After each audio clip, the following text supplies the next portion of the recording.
आज का ये एपिसोड शुरू करने से पहले एक छोटी सी बात। क्या आप भी अपना पॉडकास्ट बनाने की सोच रहे हैं? तो एंकर ट्राई कीजिए। ये पॉडकास्ट बनाने का सबसे आसान तरीका है। नंबर 1, ये फ्री है। नंबर 2, इसमें कई सारे ऐसे टूल्स हैं जो आपको अपने फ़ोन और कंप्यूटर पर रिकॉर्ड और एडिट करने की फैसिलिटी देते हैं। नंबर 3, आप अपने पॉडकास्ट को डिस्ट्रीब्यूट भी कर सकते हैं, जिससे इसे स्पॉटिफाई और दूसरे प्लेटफॉर्म पर सुना जा सके।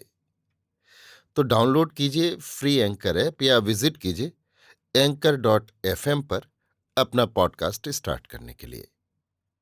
ये तो थी एक छोटी सी जानकारी, और अब शुरू करते हैं एपिसोड का सिलसिला। तो आज के एपिसोड में लीजिए सुनिए आचार्य चतुर्सेन शास्त्री के लिखे उपन्यास सोमनाथ के 89वें भाग रक्तगंध को मेरी यानी समीर गोस्वामी की आवाज में।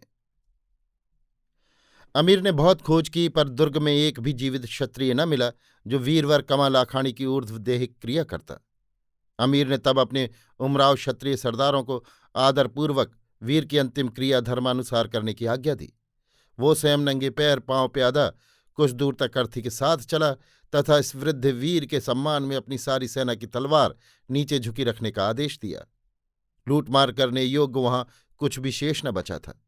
दुर्ग सूना था। वहां न एक प्राणी था, न एक दाना अन्न, न एक बूंद पानी। दुर्ग के तलभाग में बसी बस्ती प्रथम ही जलाकर छार कर डाली गई थी। सब लोग कट पिट चुके थे। जो बच सके थे वे प्राण लेकर भाग गए थे। लाशें सड़ रही थीं, गीध मंडरा रहे थे। वायु का साए साए शब्द और समुद्र की उत्ताल तरंगें भयानक दिख रही थीं। अमीर की सारी सेना त्रस्त, थकित, भूखी प्यासी और अशांत थी। वहां न उनके घोड़ों को घास और दाना चारा था, न सिपाहियों के लिए अन्न जल। वीर का सत्कार कर चुकने पर इस सिंह व्याघ्र का ध्यान फिर अपने प्रमुख शत्रु भीमदेव की ओर गया। क्या भीमदेव बचकर भाग निकला या इस युद्ध में मरकट गया? परंतु ऐसा होता तो उसका पता अवश्य लग जाता। बहुत से गोइंदे इसकी टोह में लगा दिए थे। स्वयं फतेह मोहम्मद अपने सवारों सहित खोज में निकला था। तीसरे पहर फतेह मोहम्मद समाचार लाया कि भीमदेव बचकर खंभात को रवाना हो गया है। अमीर के पाषाण सम कठोर हृदय पर जो मूर्ति अंकित थी वो भी खंभात में थी। अब तक अमीर अपने रणरंग में उसे भूला था। अब एक बारगी ही वो मूर्ति उसकी रक्त बिंदुओं में ऊधम मचाने लगी। उसने मन ही मन याद करके उसका नाम दोहराया, चौला चौला। और वो लंबी लंबी सांसें लेने लगा। उसके नथने जलने लगे। इसी समय उसे ख्याल हुआ कि उसका शत्रु भीमदेव भी खंभात में है और वो उसकी माशुका नाजनी भी। एक अज्ञात ईर्ष्या से उसका रोम रोम जल उठा। एक प्रच्छन्न भावना से अभिभूत होकर उसने अपने मन में कहा, नहीं नहीं, ये दोनों कभी नहीं मिलने पाएंगे, कभी नहीं।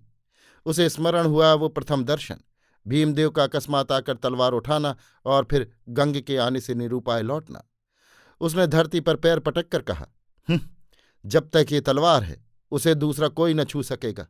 वो महमूद की दौलत है, उसकी संचित सारी दौलत से भी अधिक, उसकी 17 बड़ी बड़ी दिग्विजयों से भी अधिक मूल्यवान। परंतु गर्व और गौरव ने किसी के सामने उसे अपने हृदय की इस भूख को प्रकट नहीं करने दिया। वो मन ही मन ताव पेच खाता रहा। अंत में उसने फतेह मोहम्मद को एकांत में बुलाकर कहा, क्या तू खंभात की राह बाट जानता है? जानता हूं। राह में दाना घास पानी है? बहुत है। खंभात देखा है? देखा है हजरत। वहां की गली कूचों से वाकिफ है? अच्छी तरह। मैं वहां रह चुका हूं। और वो नाजनी? मेरी एक आंख उस पर है हुजूर। क्या तुझे उसकी कुछ खबर है? वहां जाते ही मिल जाएगी। किस तरह? मेरा आदमी उसके साथ है। वो क्या भरोसे का है? मेरी बीवी है। तो चल अभी कूच कर अपने 3,000 सवार चुन ले और उन्हें 3 टुकड़ियों में बांटकर मुझसे 3 कोस आगे चल। हर एक टुकड़ी का आधे कोस का फासला रख। जो हुक्म। और तुझे मैं सिर्फ उस नाजनी के ऊपर छोड़ता हूं। लड़ाई से दूर रहकर सिर्फ उसी पर आंख रख। जो हुक्म हुजूर। और तेरी बीवी यदि सिपह सलार की बीवी बनने का फक्र हासिल करना चाहती है तो उसी नाजनीन की साया में रहे। ये बात उसे कह देना। कह दिया है हुजूर। तो एक दानिशमंद खुशगवार बहादुर है। मैं तुझसे खुश हूं। फतेह मोहम्मद ने अमीर का दामन चूमा और सिर झुकाकर तेजी से चल दिया। और कुछ ही क्षणों के बाद अमीर का लश्कर खंभात की राह बाट जा रहा था। जैसे कोई रक्त पिपासु हिंसक पशु अपने मारे हुए शिकार की रक्त गंध लेता हुआ उसके पीछे जाता है। अभी आप सुन रहे थे आचार्य चतुर्सेन शास्त्री के लिखे उपन्यास सोमनाथ के 89वें भाग रक्तगंध को, मेरी यानी समीर गोस्वामी की आवाज में।